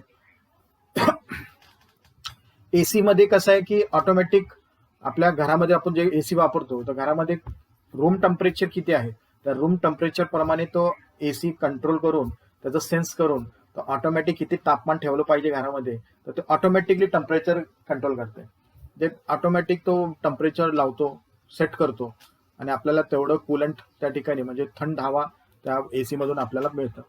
तसंच तुम्ही एखाद्या 4 wheeler गाडीमध्ये सुद्धा बघा ऑटो सेट केलेला असते एसी, जो गाडीमध्ये 4 व्हीलर गाड्यामध्ये असतात बघा, तर ज्या वेळेला तो सेट करतो तो ऑटोमॅटिक तो कार मधल्या असलेल्या तापमानचं सेन्स करतो किती तापमान आहे, त्या पद्धतीनं तो तिथं सेट करून तुम्हाला बरोबर तेवढं कूलंट 4 व्हीलरच्या गाडीमध्ये तुम्हाला त्यावेळेला त्याच्यामध्ये तुम्हाला तो मिळतो. तर अशा पद्धतीनं तो micro controller can control its environment based on the output of the instruction cycle. पुढचा मुद्दा आहे, in order to build or design a system computer a microprocessor has to be connected external to the some other components like memory, RAM and ROM and input output ports. आता ही मगाशी झालं की तुम्हाला computer बनवायचं असेल तर त्याच्यामध्ये मायक्रो प्रोसेसर असतेच, प्लस रॅम आणि रॉम सुद्धा तुम्हाला आउटपुट वेगवेगळे जोडावे लागतात, इनपुट आउटपुट पोर्ट सुद्धा सगळे सेपरेट जोडावे लागतात. म्हणजे प्रोसेसरमध्ये म्हणजेच प्रोसेसर हा कम्प्युटरमध्ये वापरलेला असते, तर ह्याच्यामध्ये हे बनवण्यासाठी सगळ्या गोष्टी तुम्हाला वेगवेगळ्या लागतात. परंतु या ठिकाणी the IC of a micro controller has memory both RAM आणि ROM integrated on it along with some other components like IO devices and timer. Micro controller मध्ये सगळं एकत्रित बसवलेलं असते, एकाच आयसी चिप मध्ये सगळं बसवलेलं असते. मायक्रो कंट्रोलर मध्ये रॅम पण असते, रॉम पण असते, आयओ पोर्ट्स असतात, टायमर असतात, सगळं. पुढचा मुद्दा आहे, the overall cost of A system build using A micro processor high. This is because of the requirement of external component. तुम्हाला हे वेगळे सेपरेट कॉम्पोनंट्स लागतात, बाहेरील कॉम्पोनंट लागतात. बाहेर घटकांचं आवश्यकतेमुळे काय होते तर ह्याची किंमत जास्त होते. ही भरपूर प्रमाणात उपलब्ध असल्यामुळं आणि एका सिंगल चिपमध्ये बसवलेलं असल्यामुळं हे स्वस्त आहेत, ह्याची किमती कमी आहेत आणि स्वस्त मिळतात. पुढचा मुद्दा आहे, generally power consumption and dissipation is high because of the external devices, hence it requires external cooling system. Plus आता ह्याच्यामध्ये मायक्रो प्रोसेसरमध्ये बाहेरील वस्तू आहेत, plus micro processor separate RAM ROM आहे, या सगळ्यांसाठी सप्लाय जास्त लागते आणि प्लस त्याचा पॉवर कन्झम्पशन जास्त आहे. पॉवर सप्लाय जास्त आहे, म्हणून त्याला कूलिंग सिस्टम सुद्धा लागते. कूलिंग सिस्टम तुम्ही बघितलं असेल, सीपीयू मध्ये एक्झॉस्ट फॅन वापरलेला असते, तर त्या ठिकाणी तुम्हाला कूलिंग सिस्टम लागते. मायक्रो कंट्रोलर्स मध्ये काय पॉवर कन्झम्पशन इज लेस, वीज वापर कमी आहे, त्याच्यामुळे तुम्हाला तिथं कूलंटची आवश्यकता नाही, म्हणजे थंड करण्याची आवश्यकता. तुमचे जे कॉम्पोनंट्स आहेत ते थंड करण्याची गरज नाही मायक्रो कंट्रोलर मध्ये, कारण वीज वापर कमी आहे. पुढचा मुद्दा आहे, the clock frequency is very high, usually in the order of gigahertz. तर मायक्रो प्रोसेसर मध्ये क्लॉक फ्रिक्वेन्सी गिगाहर्ट्जच्या रेंज मध्ये असते आणि मायक्रो कंट्रोलर मध्ये मेगाहर्ट्जच्या रेंज मध्ये असते. तर हे तुम्हाला मी सांगितले मागच की क्लॉक पल्स कशासाठी असते. क्लॉक पल्स तुम्ही कशासाठी वापरताय, तर क्लॉक पल्स तुम्हाला तुमचे जेवढे विभाग आहेत मायक्रो कंट्रोलर मध्ये किंवा मायक्रो प्रोसेसर मधले जेवढे विभाग आहेत त्यांना सगळ्यांना सिंक्रोनाइज करण्यासाठी या क्लॉक पल्सचा वापर केला जातो. अशा पद्धतीने मायक्रो प्रोसेसर आणि मायक्रो कंट्रोल मधला फरक आपण पाहिलेला आहे. नेक्स्ट पुढे जाऊया, वॉन न्यूमॅन आर्किटेक्चर. परवा आपण मागच्या तासामध्ये आपण बघितलं की 2 आर्किटेक्चर मध्ये मायक्रो कंट्रोलर्स आहेत. वॉन न्यूमॅन आर्किटेक्चर त्याच्यामधला पहिला प्रकार आहे वॉन न्यूमॅन आर्किटेक्चर. आता वॉन न्यूमॅन आर्किटेक्चर म्हणजेच किंवा प्रिन्स्टन आर्किटेक्चर एक संगणक आर्किटेक्चर आहे जिथे प्रोग्राम म्हणजेच सूचना आणि डेटा एकाच मेमरीमध्ये संग्रहित केला जातो. तर हे बघा, हा तुम्हाला जो मेमरी युनिट दिसते रॉम आणि रॅम ते एकाच चिपमध्ये बसवलेला आहे. तर एकाच चिपमध्ये बसवलं असल्यामुळे काय होतंय तर बस पण एकच वापरलेला असते. आता समजा सीपीयू मधून इकडे डाटा येत असेल तर तो एकदाच देणार आहे आणि परत तुम्हाला इकडून इकडे जायचं असेल तर परत तो त्याच बसमधनं त्याच हा जो ग्रीन कलर मध्ये दिसतंय हे बसमधनं त्याच वेळेला जाणार नाहीये. पहिल्यांदा तो इकडून इकडे गेला की परत ज्या वेळेला ह्याला डाटा द्यायचा असेल तो परत इकडून इकडे जाणार आहे. म्हणजे एकच लाईन आहे आणि ह्याच्यात एकच लाईन असल्यामुळं ह्याला परत डाटा द्यायचं म्हणलं तर तो जोपर्यंत ह्याचा डाटा पूर्ण होत नाही तोपर्यंत हा थांबणार आहे, त्याची वाट बघत बसणार आहे. आणि समजा चुकून तसं काय झालं तर काय होणार आहे, ह्या दोन्हीमध्ये अडथळा येणार आहे. या प्रकारच्या आर्किटेक्चरला सिस्टमच्या कार्यक्षमतेस गंभीर मर्यादा आहेत, कारण ते मेमरीमध्ये प्रवेश करताना अडथळा निर्माण करते. म्हणजे एकच बस असल्यामुळं एकच बस दोन्ही रॅम आणि रॉम साठी एकच बस असल्यामुळं तो ऍट ए टाइम एक कुठलं तरी कार्य करणार आहे. म्हणजे सीपीयू मधून डाटा इकडे जाणार आहे, तो एकच कार्य करणार आहे. नंतर तुम्हाला इकडून घ्यायचं असेल मेमरी युनिट मधून सीपीयूला तर त्यावेळेला ह्याचं कार्य झाल्यानंतर मग ह्याचं कार्य चालू होणार आहे. एक ऍट ए टाइम एक कुठलं तर कार्य होणार आहे. मग ह्याच्यात बऱ्याच गोष्टी अडथळे निर्माण करतात आणि मर्यादा येतात, बऱ्याच गोष्टीला मर्यादा येतात या वॉन न्यूमन आर्किटेक्चरमध्ये. दुसरा जो प्रकार आहे हार्वर्ड आर्किटेक्चर. वॉन न्यूमन आर्किटेक्चरच्या विपरीत हार्वर्ड आर्किटेक्चर इन्स्ट्रक्शन म्हणजे प्रोग्राम आणि डेटासाठी स्वतंत्र मेमरी वापरते. तरी पहा मगाशी सिंगल चिप होता, आता या ठिकाणी बघा सेपरेट वापरले.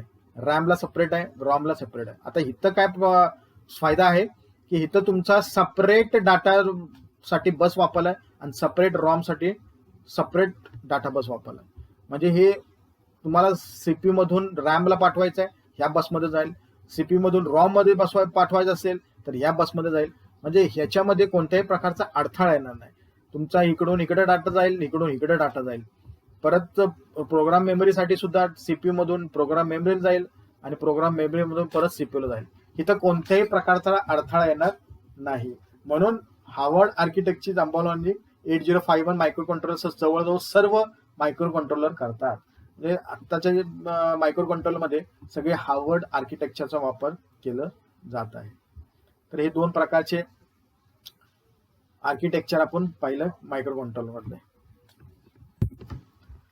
नंतर बघूया आपण आपल्या मायक्रो कंट्रोलर मध्ये जो रॉम आहे त्या रॉम मध्ये तुमचे जे ऍड्रेस लाईन्स असतात, ऍड्रेस लाईन, त्या ऍड्रेस लाईन मध्ये तुम्ही आता आपण अभ्यासलेलं आहे की तुम्हाला आपल्या ह्याच्यामध्ये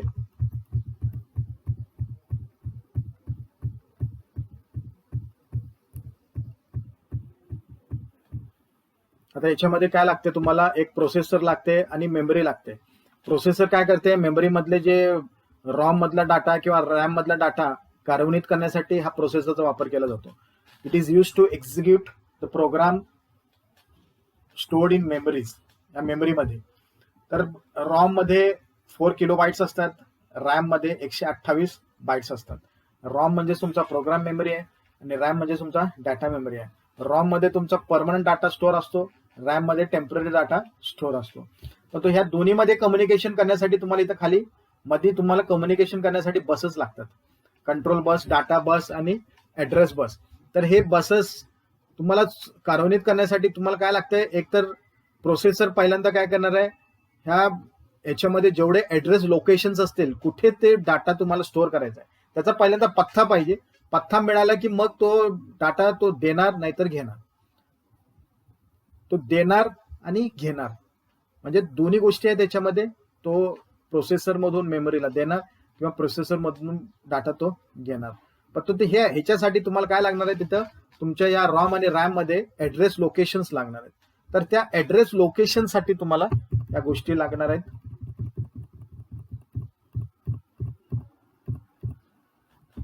आता ऍड्रेस लोकेशन, आता हे पहिल्यांदा आपण बघणार आहोत रॉम. आता रॉम मध्ये मगाशी सांगितलं रॉम मध्ये किती आहे, 4 किलोबाइट. 4 किलोबाइटचा लोकेशन आहे. आता 4 किलोबाइट म्हणजे त्याच्यामध्ये टोटली तुमचे जे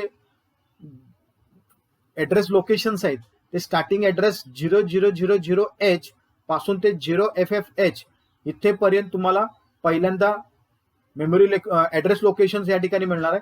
आणि त्याच्या पुढचे जे लोकेशन्स आहेत त्या पुढच्या ह्याच्यामध्ये मिळणार आहे. तर हे मिळण्यासाठी पहिल्यांदा काय केलं पाहिजे की समजा आता हा इंटरनल तुमचा 4 KB आहे. इंटरनल म्हणजे तुमच्या ऍक्च्युली 8051 मधला जो रॉम आहे तो 4 किलोबाईटचा, पण तुम्हाला समजा अजून जास्त पाहिजे असेल, अजून पुढचे ऍड्रेस लोकेशन पाहिजे असतील, तर तुम्हाला एक्सटर्नल प्रोग्राम मेमरीचा वापर केला रॉम वापरून, म्हणजे हा तर रॉम आहेच प्लस बाहेरचा एक रॉम वापरून तुम्ही ह्याचे पुढचे लोकेशन सुद्धा तुम्ही वापरू शकता. मग ह्याच्यासाठी काय केलं पहा की इथं 000H पासून ते 0FFH पर्यंत हा 4 KB पूर्ण झाला. त्याच्या पुढच्यासाठी हा जो आहे EA म्हणजे external access pin. External access पिनला 1 ठेवावं लागते, हाय करायला लागते, म्हणजेच 1 म्हणजेच तुमचा +5 व्होल्ट. हा +5 व्होल्टला दिला ती काय होणार, पहिल्यांदा इथपर्यंत तो काउंट करेल 000H पासून ते इथपर्यंत, आणि नंतर +1 होणार. हा +1 झाला की तो पुढं 1000H ला येणार इथं, आणि तो बाहेर सिग्नल जाणार आणि इथनं सुरुवात करणार 111H ह्या ऍड्रेस लाईन पासून ते पुढं शेवटपर्यंत FFFH पर्यंतचा लोकेशन पर्यंत तो संपवणार. अशा पद्धतीने तुम्हाला जवळपास इथनं 4K आणि त्याच्या पुढचे 64K पर्यंतच्या मेमरीचे ऍड्रेस लोकेशन तुम्हाला मिळू शकतात. तर ते किती लोकेशन्स आहेत ते तुम्हाला कळेल पुढे. तर या ठिकाणी बघा आता 4 KB म्हणजेच किती आहे, आता हा 4 KB आहे, आपला रॉम मधला जो डाटा आहे तो 4 KBचा आहे. तर तो 4 KB कसा डिस्ट्रीब्यूट केला पहा. 4 KB म्हणजे 4095 बाईट्स म्हणजे 4095 बाईट्स. आणि ह्याच्यामध्ये मग किती ऍड्रेस लाईन्स आहेत, ह्याच्यामध्ये 000H पासून ते इथपर्यंत किती ऍड्रेस लाईन्स आहेत, तर ह्याच्यासाठी हे एक कॅल्क्युलेशन आहे 2^2 × 2^10 म्हणजे 2^2 4 आणि इंटू 2^10 म्हणजेच केबीचं 2^10 म्हणजे किती झाले 10 आणि हे 2 असे 12 ऍड्रेस लाईन्स आहेत. म्हणजे 000H पासून ते 0FFH पर्यंत 12 ऍड्रेस लाईन्स आहेत. ह्या एका पद्धतीने तुम्ही काढू शकता की किती ऍड्रेस लाईन्स आहेत इथनं ते इथपर्यंत. दुसरी पद्धत आहे और तुम्ही स्टार्टिंग ऍड्रेस लाईन आणि एंड ऍड्रेस लाईन, शेवटचा ऍड्रेस लाईन माहिती असेल तर हे एंड ऍड्रेस लाईन आणि स्टार्टिंग ऍड्रेस लाईन हे दोन्हीचं वजाबाकी करायचं. म्हणजेच बघा 0FFH वजा 0000 हे वजा केलं की डेसिमल मध्ये येतं 4095. हे हेक्साडेसिमल मध्ये आहे, हेक्साडेसिमलचं मायनस केलंय, हेक्साडेसिमलचं डेसिमल मध्ये आलं 4095. ह्याला तुम्ही बायनरी मध्ये कन्वर्ट केलं तर असे एक एक एक असे 12 लाईन्स येतात. 12 हे पहा 1 2 3 4 5 6 7 8 9 10 11 12 असे 12 येतात. म्हणून ह्याला म्हणतात 12 ऍड्रेस लाईन्स. म्हणजे इथून ते इथपर्यंत 12 ऍड्रेस लाईन्स तुम्ही तयार करू शकता. पण त्याच्या पुढचे तुम्हाला 13 14 15 असे 16 पर्यंत पाहिजे असेल तर तुम्हाला त्याच्या पुढचे लाईन्स घेण्यासाठी तुम्हाला इथं काय करायला लागेल. आता हा ह्याचा एंड कुठला होता 0FFH, त्याला अधिक 1 करायचंय, अधिक 1 केला की 1000H होणार आहे. म्हणजे हेक्साडेसिमलचं बेरीज केलं तर 1000H होणार आहे. मग 1000H इथं आला स्टार्टिंग. आता ह्याचा एंड कुठं आला बघा FFH. मग ह्याचं पण ऍड्रेस लाईन तुम्ही कॅल्क्युलेट करू शकता. हे वजा हे म्हणजे FFF वजा 1000 किती होणार आहे 4096. 4096 डेसिमल झाला, त्याला बायनरी मध्ये कन्वर्ट केलं तर किती येणार बघा 1 2 3 4 5 6 7 8 9 10 11 12 13 14 15 आणि 16 म्हणजे तुमचे टोटली 16 ऍड्रेस लाईन्स येणार आहेत. 16 ऍड्रेस लाईन्स येणार आहेत. आता तुम्ही म्हणाल की बाई हे 16 ऍड्रेस लाईन हे ते सगळं कसं आहे काय आहे. तर ऍड्रेस लाईन मगाशीच सांगितलं की तुम्हाला प्रोसेसर पासून ते सीपीयू पर्यंत तुम्हाला एक्झिक्यूट करण्यासाठी तुम्हाला ऍड्रेस लाईन लागणार आहे. म्हणजे कोणत्या ऍड्रेसला तुम्हाला डाटा पाठवायचा आहे किंवा तिथून घ्यायचा आहे. तर तुम्हाला हे ऍड्रेस लाईन तुमच्या 8051 मध्ये 16 ऍड्रेस लाईन्स आहेत. आता हे पण तुम्ही आयसीच्या नंबर मध्ये आयसी मध्ये तुम्ही बघू शकता. आता बघा हा आयसी आहे, हा तुमचा 8051 आयसी आहे, 40 पिनचा आयसी मायक्रो कंट्रोलर आयसी 8051. याच्यात तुमचे 16 ऍड्रेस लाईन्स आहेत. हा तुमचा 8051 आयसी आहे, 40 पिनचा आयसी आहे. तर या ठिकाणी ऍड्रेस लाईन्स किती आहेत पहा. आता हा बघा ऍड्रेस लाईन ए म्हणजे तुमचा सगळे ऍड्रेस लाईन्स आहेत. ए आणि डी म्हणजे डाटा लाईन. पण आता तुमचा ऍड्रेस लाईनचा चालला विषय. तर ऍड्रेस 0, ऍड्रेस 1, ऍड्रेस 2, ऍड्रेस 3, 4, 5, 6, 7 नंतर इथं 8, 9, 10, 11, 12, 13, 14, 15 म्हणजे टोटली तुमचे किती आहेत पहा 1 2 3 4 5 6 7 8 9, 10, 11, 12, 13, 14, 15, 16 असे टोटली 16 ऍड्रेस लाईन्स आहेत. हे 16 ऍड्रेस लाईन्स इथं दिसले पाहिजेत. तर हे 16 ऍड्रेस लाईन्स या ठिकाणी टोटली मिळतात 000H पासून ते डायरेक्ट FFFH. पण तो ह्या पद्धतीमध्ये ज्यावेळेला तुमचा एक्सटर्नल ऍक्सेस 5 व्होल्टला असेल, हाय असेल, तर तो बाहेरचा पण मेमरी वापर करणार आहे, बाहेरच्या मेमरीचा पण वापर करणार आहे ज्यावेळेला तो हाय असेल. आणि हे कसं दाखवलं जातं पहा, ते या ठिकाणी दाखवले बघा. A0 पासून ते A15 पर्यंत बघा, A0, A1, A2, A3 असं करून A15 पर्यंत. आणि ह्याचा डाटा कसं ठेवले बघा, तो तुमचा समजा स्टार्टिंग ऍड्रेस काय आहे 000, तर हे कसं स्टार्टिंग इथं बघा 000 सगळं 0 केलंय. आणि ह्याच्यामध्ये तुम्ही ग्रुपिंग किती करणार आहे, 4 बिट मध्ये 1, 2, 3, 4. हे 4चा एक ग्रुप, ह्या 4चा एक ग्रुप, ह्या 4चा एक ग्रुप आणि ह्या 4चा एक ग्रुप. म्हणजे स्टार्टिंग ऍड्रेस काय 440000H. हे पहा 0000 हा स्टार्टिंग झाला. आणि एंड किती आहे 0FFFH. हे पहा 0. आता 1111 म्हणजे F15 म्हणजेच F. हेक्साडेसिमल मध्ये F म्हणजे 15. तुम्हाला माहिती आहे 0 to 9 पर्यंत आपण हेक्साडेसिमल मध्ये हायच लिहितो. 9 नंतर 10 ला A म्हणतो, 11 ला B, असं करून 15 पर्यंत तुम्ही F म्हणताय. तर हे तुम्ही BCD मध्ये कन्वर्ट केलं. आता 1111 तर 1, 2, 4, 8, 8 आणि 4 12, 12 आणि 2 14 आणि 1 15 असे 15 आहे. 15 ला आपण काय म्हणतो F, हेक्साडेसिमल मध्ये F. हे पण F आहे, हे पण F आहे. तर अशा पद्धतीने 0FFF ही लोकेशन झाली 0000 पासून ते 0FFF पर्यंत. हे लोकेशन झालं. त्याच्या पुढचं जे आहे त्याला कसं आता पुढचं लोकेशन काय 100000. तर बघा पहिला काय येणार आहे 1 आणि बाकीचे सगळे 000 येणार. आणि शेवटचं काय FFFF. तर हे सगळे 1 होणार आहे, सगळे 1 होणार आहे FFFF. अशा पद्धतीनं टोटली तुम्हाला 16 ऍड्रेस लाईन्स मिळणार आहेत. 16 ऍड्रेस लाईन ए सगळे जे आहेत ते ऍड्रेस लाईन्स आहेत. तुम्हाला असे 16 ऍड्रेस लाईन्स मिळू शकतात. अशा पद्धतीनं हे लोकेशन सेट केलेलं असते. ऍड्रेस लाईन्स त्याच्यामध्ये कसे आणि ऍड्रेस लाईन्स खरोखर त्याच्यामध्ये 16 ऍड्रेस लाईन्स आहेत का नाही हे तुम्हाला मी आयसी दाखवूनच तुम्हाला दाखवलंय की या आयसी मध्ये किती ऍड्रेस लाईन्स असतात. दुसरी एक पद्धत आहे की ज्याच्यामध्ये तुम्हाला इंटरनल रॉम वापरायचं नाही, डायरेक्टली बाहेरचाच रॉम वापरून सगळे 16चे 16 घ्यायचं असेल तर त्यावेळेला तुम्ही 1 करायचं नाही. तो एक्सटर्नल ऍक्सेस EA जो बटन आहे तो डायरेक्टली त्याला ग्राउंड करायचं, 0 करायचं, ग्राउंड GND. म्हणजे त्याला डायरेक्टली ग्राउंड केलं की तुमचा इंटरनल मेमरीचा तो वापर करणार नाही. तो डायरेक्ट रॉम बाहेरचा एक्सटर्नल रॉमचा वापर करणार. आणि तुमचे डायरेक्ट इथनं स्टार्टिंग ऍड्रेस पासून ते शेवटच्या ऍड्रेस पर्यंत सगळे 16 ऍड्रेस लाईन्स तुम्हाला या ठिकाणी मिळणार. तर ही एक पद्धत आहे. अशी 2 पद्धतीमध्ये तुम्हाला ऍड्रेस लाईन्स त्या रॉम मधले तुमचे मिळू शकतात. म्हणजे 4 किलोबाईटचे जे रॉम आहे ते तुम्हाला या ठिकाणी डायरेक्टली याच्यात मिळू शकतात. 16 ऍड्रेस लाईन्स. 4 किलोबाईट्स म्हणजे 16 ऍड्रेस लाईन्स. आता हे झालं तुमचा रॉम. आता ह्याच्यामध्ये दुसरा जो आहे रॅम. पहिला झाला रॉम, आता दुसरा आहे रॅम. आता रॅम मध्ये पण काय की जवळपास रॅम तुमचा 128 मागा आपण बघितलेलंच आहे.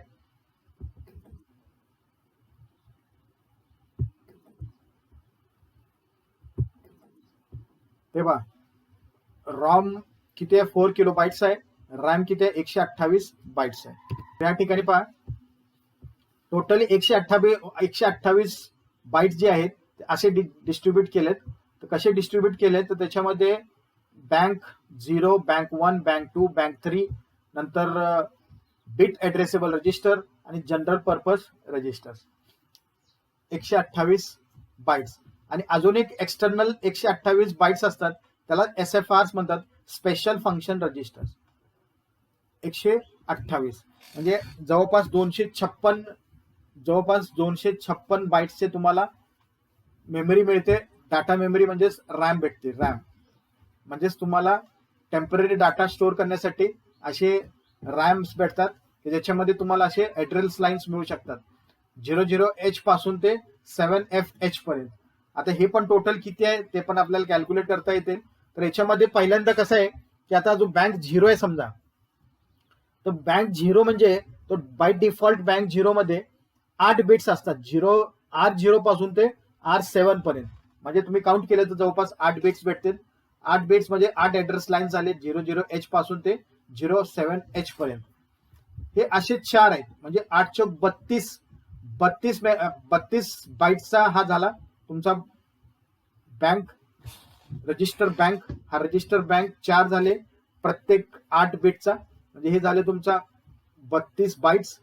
नंतर इथं 16 बिट ऍड्रेसेबल, म्हणजे हे 32 अधिक 16 अधिक 80 अशा पद्धतीनं टोटली तुमचे 128 डिस्ट्रीब्युट केले जातात. आणि ह्याला ऍड्रेस लाईन्स असे दिलेले आहेत त्या पद्धतीनं. 007H पर्यंत पहिला बँक, दुसरा 08 पासून 0FH पर्यंत दुसरा बँक, हा तिसरा बँक, हा चौथा बँक. नंतर हा बिट ऍड्रेसेबल. आता हा बिट ऍड्रेसेबल हे ते काय आहे ते पुढे पुढे तुम्हाला कळेल. आणि general purpose register 30H to 7FH. याच्यामध्ये कसं आहे की आता जे आधुनिक रूपामध्ये 256 बाईटचे रॅम आहेत. या 256 बाईट मध्ये प्रथम 128 म्हणजे 00H ते 7FH, मगाशी दाखवलं तुम्हाला 00H ते 7F पर्यंत मेमरी पत्ते वर्किंग रजिस्टर मध्ये आहेत, जे रजिस्टर बँक म्हणून आयोजित केलेले आहेत. नंतर बिट ऍड्रेसेबल एरिया आणि सामान्य उद्देश रॅम, ज्याला स्क्रॅच पॅड एरिया देखील म्हटले जाते, मध्ये विभागले गेले आहेत. म्हणजे त्यांना सगळ्यांना 128 ला टोटली विभागलेलं आहे. कसं विभागलेलं तुम्हाला मी दाखवलंच मगाशी.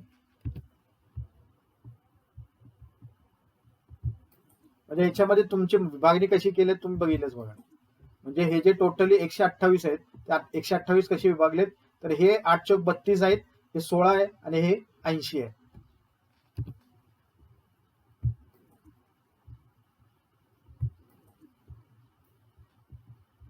रॅमच्या पहिल्या 128B मध्ये 00H ते 7FH पर्यंत प्रथम 32B बाईट म्हणजे ऍड्रेस 00H ते 1FH पर्यंतच मेमरीचे मध्ये 32 कार्यकारी नोंदी असतात, ज्यामध्ये बँकेत 8 रजिस्टर असलेल्या 4 बँका म्हणून आयोजित केल्या जातात.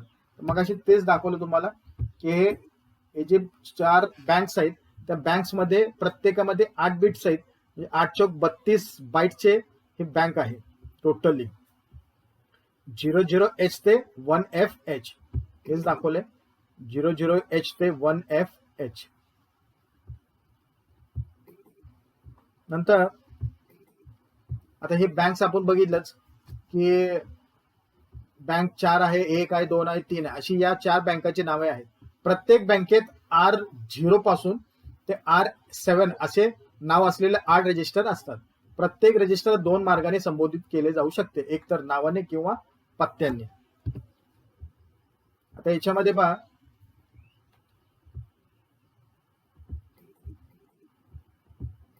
आता या ठिकाणी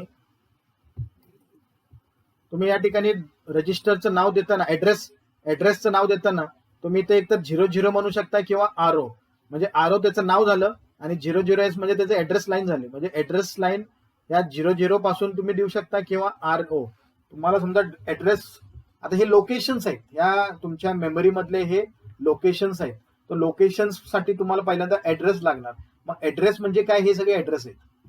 मग ऍड्रेसला डायरेक्टली असे पण हेक्साडेसिमल मध्ये, आता हे HH जी म्हणले हे हेक्साडेसिमलचे नंबर्स आहेत, 00H, 07H, 08H हेक्साडेसिमल मध्ये, आणि त्याला नाव डायरेक्ट दिलेत या रजिस्टरच्या नावावर, 0, R0, R1, 2, 3 असे 7 पर्यंत, म्हणजे टोटली 8. इथं पण R0 पासून ते R7 हे बँक 1 चा, नंतर हे बँक 2 चा आणि इथला हा बँक 3 चा. तर याच्यामध्ये तुम्ही वेगवेगळ्या पद्धतीमध्ये तुमचा जो डाटा आहे तो तुम्ही संबोधला, म्हणजे आता इथं तुम्ही संबोधित केले जाऊ शकते कसं, एकतर नावाने किंवा पत्त्याने. नावानुसार रजिस्टरला पत्ता देण्यासाठी प्रथम संबंधित बँक निवडली पाहिजे. बँक निवडण्यासाठी आपल्याला प्रोग्राम स्टेटस वर्ड म्हणजे PSW रजिस्टर RS0 आणि RS1, PSW रजिस्टर मध्ये तिसरे आणि चौथे बिट्स चे RS0 आणि RS1 बिट्स वापरावे लागतील. म्हणजे तिथे एक एक्झाम्पल दिलंय किंवा तुम्हाला समजा एखादा त्याच्यातला एक सेट शोधून काढायचं असेल, उदाहरणार्थ 12H आहे, तर 12H म्हणजे कुठं असणार आहे ते तर तुम्ही बघायला पाहिजे. तर 12H कुठे आहे. आता हा 10 आणि 17, तर 10 आणि 17च्या मध्ये तुमचा 12H असणार आहे. तर तो 12H ऍड्रेस लाईन जी आहे तो कुठल्या बँक मधला, बँक 2 मधला आहे. 10 आणि 17 मध्ये 12H येणार आहे, तर ह्या बँक 2 चा तो सिलेक्ट होणार आहे. अशा पद्धतीने तुम्ही ते address line select location set केलं की मग तुम्ही प्रोग्राम एक्झिक्यूट करण्यासाठी प्रोसेसर सांगू शकता. म्हणजे हे तुम्ही अशा पद्धतीनं तुम्ही ऍड्रेस लाईन तुम्ही त्या ठिकाणी हुडकून काढू शकता. नंतर संबंधित बँक निवडला जाऊ शकते किंवा असू शकत नाही. 12H मगाशी बघितलं कुठल्या ह्याच्यातला आहे. नंतर रॅमच्या पुढील 16 बिट म्हणजे 20H ते 2FH पर्यंत बिट ऍड्रेसेबल मेमरी लोकेशन आहेत. उदाहरणार्थ 32 अंतर्गत स्थान 26H चा बिट 2 आहे. तर ते मगाशी दाखवले. आता याच्यामध्ये बघा बिट ऍड्रेसेबलला कसं डिस्ट्रीब्यूट केले पहा. याच्यामध्ये हा 16 बाईटचा बिट ऍड्रेसेबल ह्याला डिस्ट्रीब्यूट कसं केलंय. ह्याला सगळ्याला 8 बिटनं 832 न केलेलं आहे. ह्याला 16ला कसं केलंय पहा.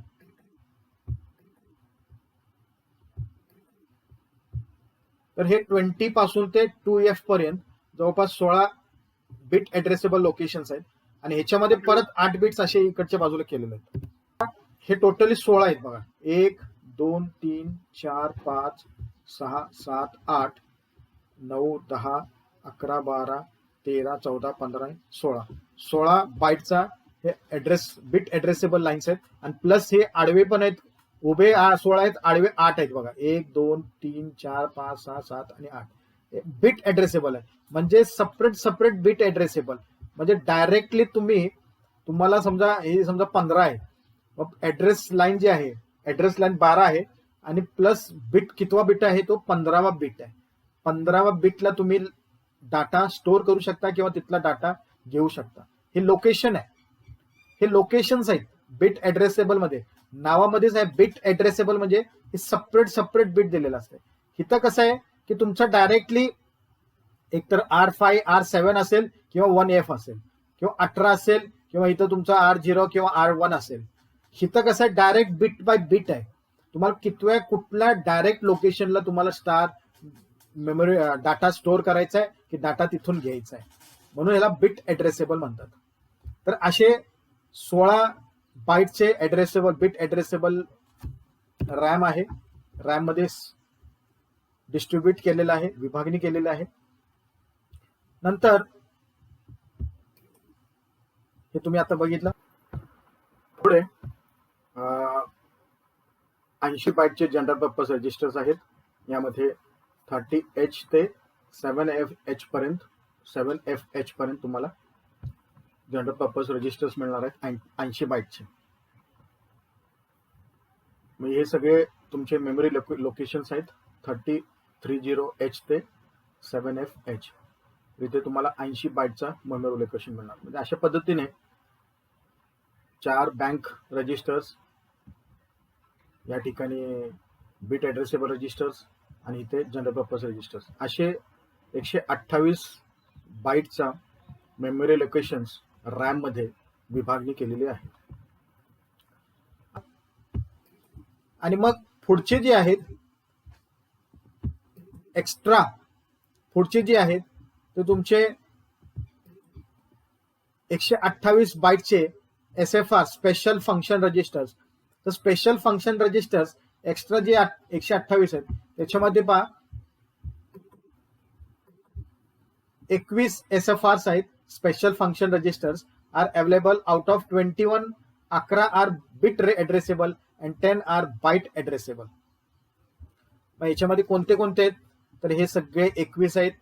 PO0 म्हणजे 80H.